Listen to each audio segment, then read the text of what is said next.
Vietnam اور چین کی سرحد پر انتظار میں مصروف ٹرک ڈرائیورز کا یہ گروپ وقت گزاری کے لیے گانا گانے سمیت مختلف مشغلوں کا سہارا لیتا ہے۔ اپنی مصنوعات کو چین کی سرحد کے پار پہنچانے میں کبھی کبھی انہیں ہفتوں انتظار کرنا پڑتا ہے۔ 1 ماہ اور 10 دن ہو گئے لیکن میرا چین کا ایک ٹرپ بھی مکمل نہیں ہوا۔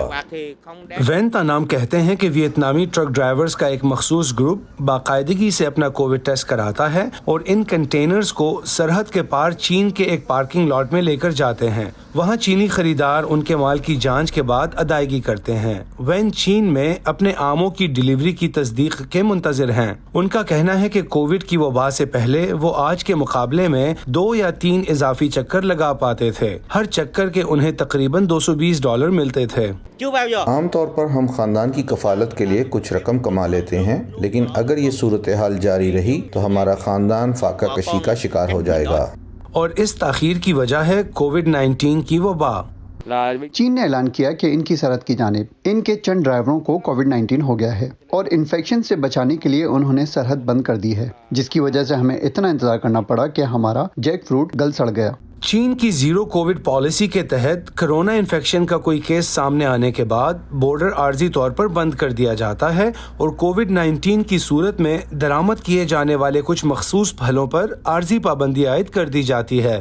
ماہر معاشیات ایڈم مکارٹھی کے مطابق چاول اور کافی جیسی فصلوں کے لیے چین سے باہر مارکیٹیں ڈھونڈی جا سکتی ہیں، تاہم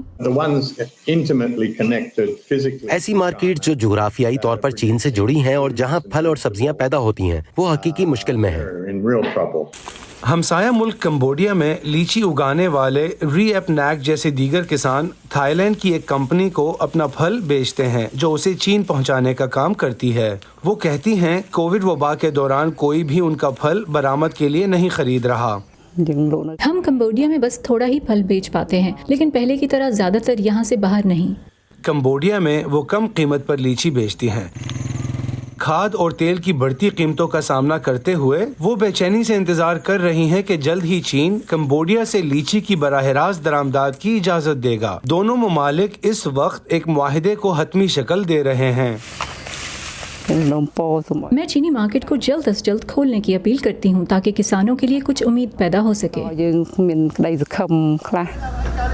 درآمدی پھلوں کی سخت جانچ پڑتال اور سرحد پر تعطل سے چینی صارفین کے بھی متاثر ہونے کا اندیشہ ہے۔